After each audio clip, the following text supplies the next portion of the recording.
চলে এসেছে বাঙালির প্রিয় আলুর দমের রেসিপি, যেটা কিন্তু রবিবারের সকালে লুচির সাথে একেবারে জমে যাবে, তাই না?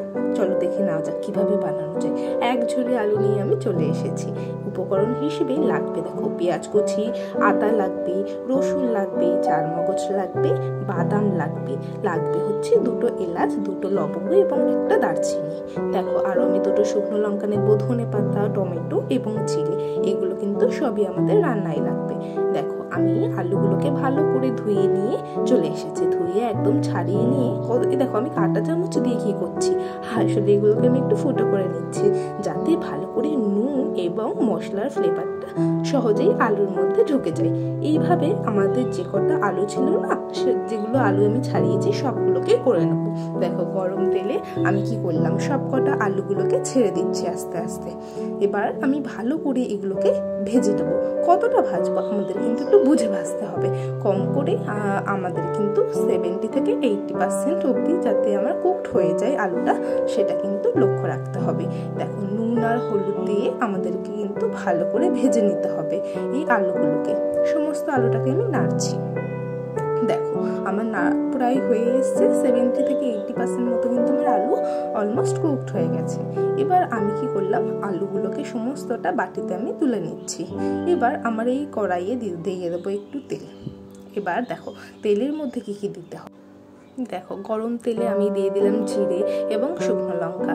তো তারপর সেটা একটু হালকা ভাজা হয়ে আসলে তাতে দুটো এলাচ, দুটো লবঙ্গ এবং দারচিনিটা আমি দিয়ে দেবো। একটা সুন্দর মিষ্টি একটা ফ্লেভার আসার জন্য একটু অপেক্ষা করব। এবং একটা সুন্দর মিষ্টি ফ্লেভার যেই চলে আসবে আমি দিয়ে দেবো পেঁয়াজ কুচোগুলো।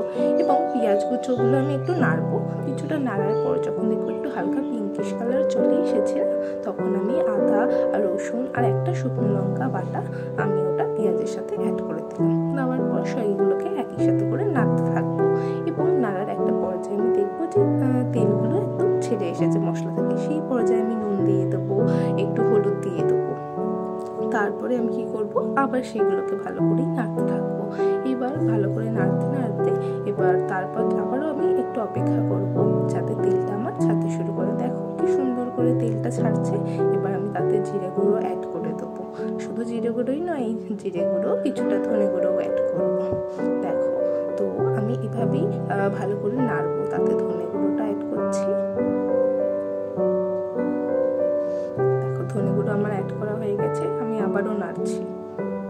এবং কাশ্মীরি লাল মির্চ কিন্তু ভুলবো না, কারণ এটা খুব সুন্দর একটা কালার দেয় আমাদের, তাই না?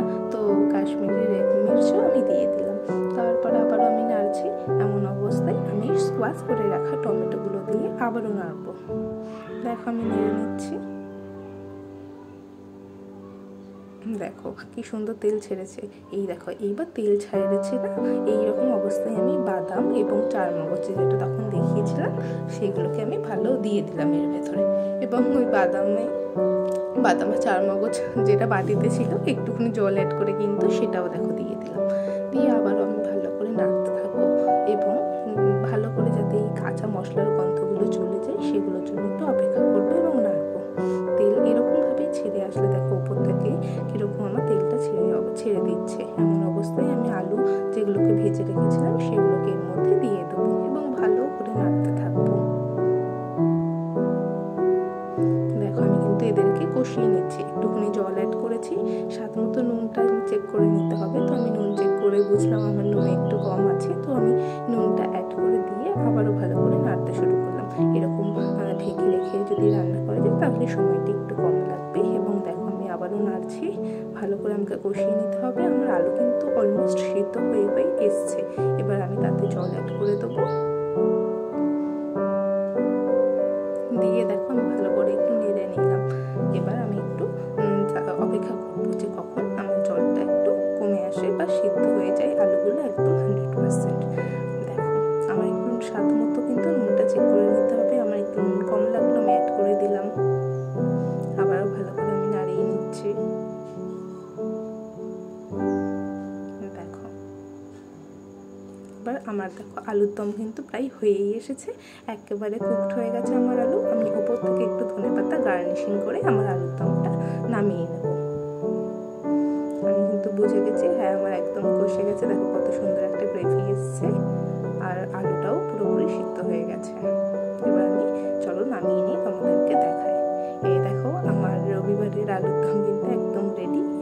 লুচি বানাবো এবং লুচির সাথে এই আলুর দমটা খাবো।